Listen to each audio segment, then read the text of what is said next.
ਤੁਹਾਨੂੰ ਇੱਕ ਭਰੋਸੇਯੋਗ ਟੈਕਸ ਅਕਾਊਂਟੈਂਟ ਦੀ ਲੋੜ ਹੈ ਜੋ ਟੈਕਸ ਬੈਲੈਂਸ ਦਾ ਤੁਹਾਡੇ ਪੱਖ ਵਿੱਚ ਜਾਣਾ ਯਕੀਨੀ ਬਣਾਵੇ। ਸਿਆਟਲ ਦੀ ਜਾਣੀ ਪਛਾਣੀ company Accurate accountants and Taxes ਤੁਹਾਡੀ ਸੇਵਾ ਵਿੱਚ ਹਾਜ਼ਰ ਹੈ। ਅਸੀਂ ਹਰ ਤਰ੍ਹਾਂ ਦੇ ਟੈਕਸ ਭਰਨ ਵਿੱਚ ਤੁਹਾਡੀ ਮਦਦ ਕਰਾਂਗੇ। ਟੈਕਸ ਸੰਬੰਧੀ ਕਿਸੇ ਵੀ ਤਰ੍ਹਾਂ ਦੇ ਸਵਾਲ ਲਈ ਅੱਜ ਹੀ ਸਾਡੇ ਤੱਕ ਪਹੁੰਚ ਕਰੋ। Accurate accountants and Texas.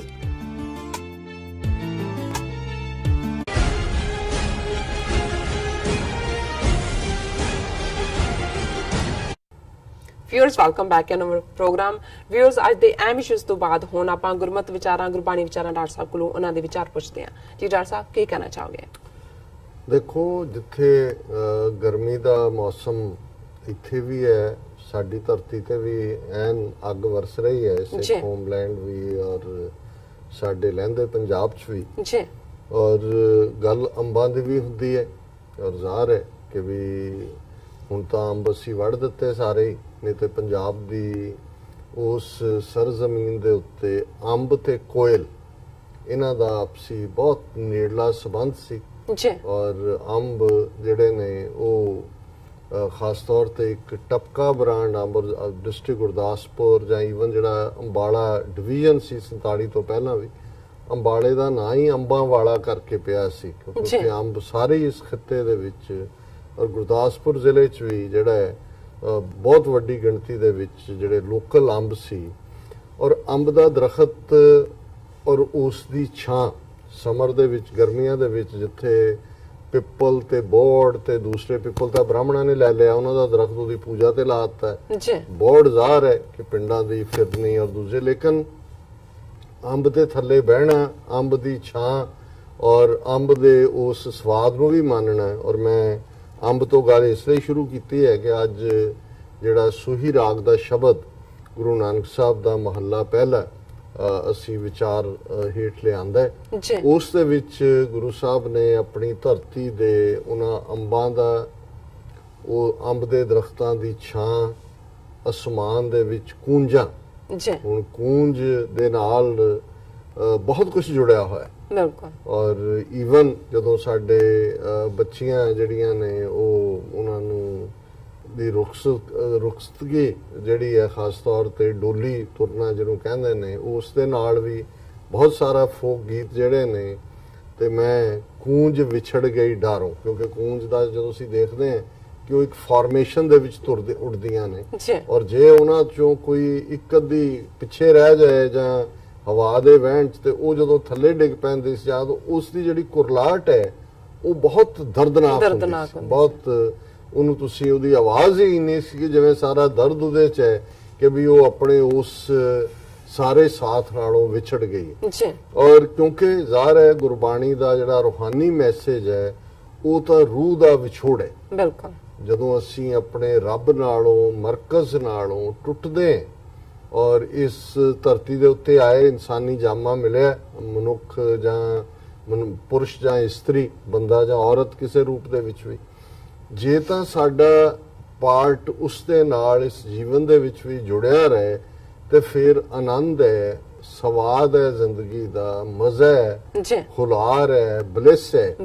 ਤੇ ਜਦੋਂ ਅਸੀਂ ਵਿਛੜਦੇ ਹਾਂ ਫਿਰ ਜਿਹੜੀ ਚੀਜ਼ਾਂ ਨੇ ਉਹ ਇਵੇਂ ਹੀ ਹੈ ਕਿ ਵੀ ਜਿਵੇਂ ਬੱਚਾ ਹੈ, ਬੱਚੇ ਦੇ ਲਈ ਤੁਸੀਂ ਜਿਹੜਾ ਖੀਰ ਜਿਹਨੂੰ ਦੁੱਧ ਕਹਿੰਦੇ ਨੇ ਉਹ ਉਸ ਦਾ ਔਰ ਮਾਂ ਦੀ ਗੋਦ ਉਹ ਉਸ ਦਾ ਪਰਮ ਆਨੰਦ ਹੈ। ਕਈ ਵਾਰ ਬੱਚਾ ਭੁੱਖਾ ਰੋ ਰਿਹਾ ਹੁੰਦਾ, ਤੁਸੀਂ ਉਹਨੂੰ ਖਿਡੌਣਾ ਫੜਾ ਦਿੰਦੇ, ਕੁਛ ਦੇਰ ਖੇਡਦਾ ਹੁਣ ਫਿਰ ਖਿਡੌਣਾ ਸੁੱਟ ਕੇ ਫਿਰ ਰੋਣ ਲੱਗ ਜਾਂਦਾ ਕਿ ਵੀ ਮੈਨੂੰ ਕੁੱਛੜ ਚੁੱਕੋ ਔਰ ਉਸ ਦੀ ਜਿਹੜੀ ਮੁੱਢਲੀ ਹੈ ਉਹ ਉਸ ਪਿਆਰ ਦੀ ਗੱਲ ਵੱਖਰੀ ਹੈ ਜੋ ਕਿ ਉਹ ਮਾਂ ਦੇ ਜਿਹੜੀ ਹੈ ਕੁਰਬਤ ਦੇ ਵਿੱਚ ਉਸ ਨੂੰ ਮਹਿਸੂਸ ਕਰਦਾ।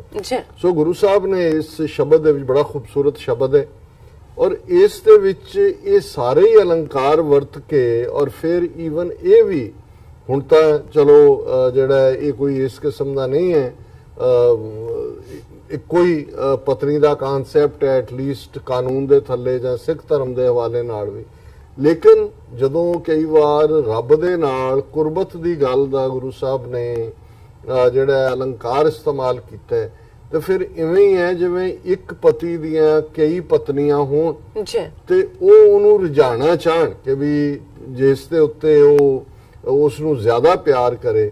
ਸੋ ਇਹਨੂੰ ਵੀ ਇੱਕ ਅਲੰਕਾਰ ਦੇ ਤੌਰ ਤੇ ਵਰਤਿਆ ਕਿ ਕਿਵੇਂ ਜਿਹੜੀਆਂ ਰੂਹਾਂ ਦੁਨੀਆਦਾਰੀ ਦੇ ਵਿੱਚ ਧਨ ਦੇ ਵਿੱਚ ਲੱਗੀਆਂ ਹੋਈਆਂ ਨੇ, ਉਸ ਕਮਾਈ ਦੇ ਨਾਲ ਜੁੜੀਆਂ, ਔਰ ਦੂਸਰਾ ਉਹ ਨੇ ਜਿਹੜੀ ਸਿਰਫ ਤੇ ਸਿਰਫ ਉਸ ਪਿਆਰੇ ਰੱਬ ਦੀ ਮੁਹੱਬਤ ਦੇ ਵਿੱਚ ਉਹਦੀ ਗ੍ਰਿਫਤ 'ਚ ਨੇ, ਉਹ ਕਿਵੇਂ ਉਹਨੂੰ ਹਾਸਲ ਕਰਦੀਆਂ ਨੇ। ਔਰ ਇਹ ਸਾਰੇ ਜਿਹੜੇ ਜਿੰਨੀਆਂ ਵੀ ਮੈਂ ਉਦਾਹਰਨਾਂ ਦਿੱਤੀਆਂ ਨੇ, ਇਹ ਅਲੰਕਾਰ ਇਸ ਸ਼ਬਦ ਦੇ ਵਿੱਚ ਨੇ ਕਿ ਭਾਈ ਜਿਹੜੀ ਔਰਤ ਰੂਹ ਰੱਬ ਦੇ ਨਾਲ ਨਹੀਂ ਮਿਲ ਸਕੀ, ਉਹਦੇ ਵਿੱਚ ਕੋਈ ਦੋਸ਼ ਨੇ, ਕੋਈ ਔਗਣ ਨੇ, ਉਹ ਮਾਇਆ ਦੇ ਵਿੱਚ ਫਸੀ ਹੋਈ ਹੈ, ਦੁਨੀਆਦਾਰੀ ਦੇ ਵਿੱਚ ਜਿਹੜੀ ਹੈ ਗ੍ਰਸਤ ਹੈ, ਔਰ ਰੱਬ ਦੇ ਨਾਲ ਉਹ ਸੱਚੀ ਮੁਹੱਬਤ ਨਹੀਂ ਹੈ। ਸੋ ਇਹ ਹੈ ਕਿ ਮੰਜ ਕੁਚੱਜੀ ਅਮਾਵਣ ਡੋਸੜੇ ਹੋਂ ਕਿਉਂ ਸਹਿ ਰਾਵਣ ਜਾਓ ਜਿਉ ਇੱਕ ਦੂ ਇੱਕ ਚੜੰਦੀਆਂ ਕੌਣ ਜਾਣੈ ਮੇਰਾ ਨਾਉ ਜਿਉ ਜਿਨੀ ਸਖੀ ਸੋ ਰਾਵਿਆ ਸੇ ਅੰਬੀ ਛਾਵੜੀ ਇਹ ਜਿਉ ਸੇ ਗੁਣ ਮੰਜ ਨਾ ਆਵਣੀ ਹੋਂ ਕੈਜੀ ਦੋਸ਼ ਧਰਿਓ ਜਿਉ। ਕਿ ਮੈਂ ਮੰਜ, ਔਰ ਇਹਦੇ ਚ ਸੈਂਟਰਲ ਪੰਜਾਬ ਦੀ ਪੰਜਾਬੀ ਵੀ ਹੈ, ਥੋੜੇ ਜਿਹਾ ਸਿੰਧੀ ਦਾ ਪ੍ਰਭਾਵ ਵੀ ਹੈ ਕਿ ਮੈਂ ਕੁਚੱਜੀ ਹਾਂ, ਔਰ ਇਹਦੇ ਸਿਰਲੇਖ ਚ ਵੀ ਕੁਚੱਜੀ ਗੁਰੂ ਸਾਹਿਬ ਨੇ ਦਿੱਤਾ ਹੈ ਕਿ ਮੇਰੇ ਚ ਇੱਕ ਚੱਜ ਹੈ, ਚੰਗੇ ਗੁਣਾਂ ਨੇ ਕੁਚੱਜ ਹੈ, ਤੇ ਇੱਕ ਸੁਚੱਜ ਵੀ ਹੈ ਕਿ ਜਿਹੜਾ ਚੱਜ ਦੇ ਨਾਲ ਹੋਰ ਵੀ ਚੰਗਾ ਹੈ।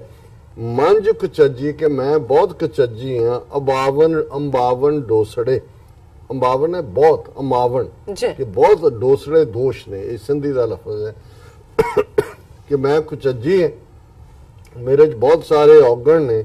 ਹਾਂ ਕਿਉਂ ਸਹਿ ਰਾਵਣ ਜਾਓ ਜੀ, ਮੈਂ ਆਪਣੇ ਪਿਆਰੇ ਪਤੀ ਨੂੰ, ਆਪਣੇ ਰੱਬ ਨੂੰ ਕਿਵੇਂ ਉਸ ਦੇ ਸਾਥ ਦਾ ਆਨੰਦ ਮਾਣਾ ਜਦੋਂ ਕਿ ਜਿਹੜੀਆਂ ਰੂਹਾਂ ਉਹਦੇ ਨਾਲ ਜੁੜੀਆਂ ਹੋਈਆਂ ਨੇ, ਇੱਕ ਦੋ ਇੱਕ ਚੜੰਦੀਆਂ, ਇੱਕ ਤੋਂ ਇੱਕ ਸੋਹਣੀਆਂ ਰੂਹਾਂ ਜਿਹੜੀਆਂ ਨੇ, ਉਹਨਾਂ ਦੇ ਨਾਲ ਉਹਨਾਂ ਦੀ ਪ੍ਰੀਤ ਉਸ ਰੱਬ ਦੇ ਨਾਲ ਹੈ। ਕੌਣ ਜਾਣੇ ਮੇਰਾ ਨਾਉ ਜੀ, ਮੇਰੇ ਨਾਂ ਨੂੰ ਕੌਣ ਜਾਣਦਾ।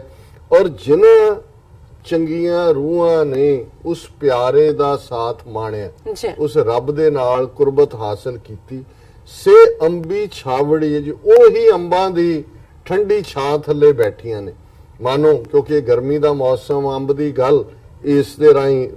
ਔਰ ਜਿਨੀ ਸਖੀ ਸੋ ਰਾਵਿਆ ਸੇ ਅੰਬੀ ਛਾਵੜੀਏ ਜਿਉ ਛਾਵੜੀਏ ਜਿਉ ਸੇ ਗੁਣ ਮੰਝ ਨਾ ਆਵਨੀ ਹੋ ਕੈਂਜੀ ਦੋਸ਼ ਧਰਿਓ ਜਿਉ। ਕਿ ਮੇਰੇ ਜੋ ਗੁਣ ਹੀ ਨਹੀਂ ਆਏ ਤੇ ਮੈਂ ਕਿਸੇ ਹੋਰ ਨੂੰ ਕੀ ਦੋਸ਼ ਦਿਆਂ ਕਿ ਮੈਂ ਪਿਆਰੇ ਦਾ ਸਾਥ ਨਹੀਂ ਮਾਣਿਆ, ਮੈਨੂੰ ਪਿਆਰੇ ਦੇ ਨਾਲ ਅੰਬ ਦੀ ਛਾਂ ਥੱਲੇ ਬਹਿਣ ਦਾ ਜਿਹੜਾ ਉਹ ਫਖਰ ਹਾਸਲ ਨਹੀਂ ਹੋਇਆ।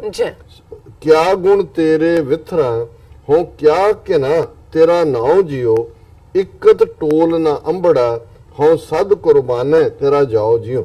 ਹੁਣ ਇਹਦੇ ਚ ਪੋਠੋਹਾਰੀ ਲਫ਼ਜ਼ ਵੀ ਹੈ ਕਿਣਾ, ਕਿ ਵੀ ਮੇਰੇ ਚ ਉਹ ਗੁਣ ਹੀ ਨਹੀਂ, ਮੈਂ ਕਿਵੇਂ ਵਿਸਥਾਰ ਨਾਲ ਤੇਰੇ ਗੁਣ ਗਾਵਾਂ, ਮੈਂ ਕਿਵੇਂ ਤੇਰਾ ਨਾਂ ਲਵਾਂ, ਔਰ ਮੈਂ ਉਸ ਮੇਰੇ ਚ ਉਹ ਗੁਣ ਹੀ ਨਹੀਂ ਨੇ ਕਿ ਤੂੰ ਹੇ ਵਾਹਿਗੁਰੂ ਮੈਂ ਤੇਰੇ ਤੱਕ ਪਹੁੰਚ ਸਕਾਂ।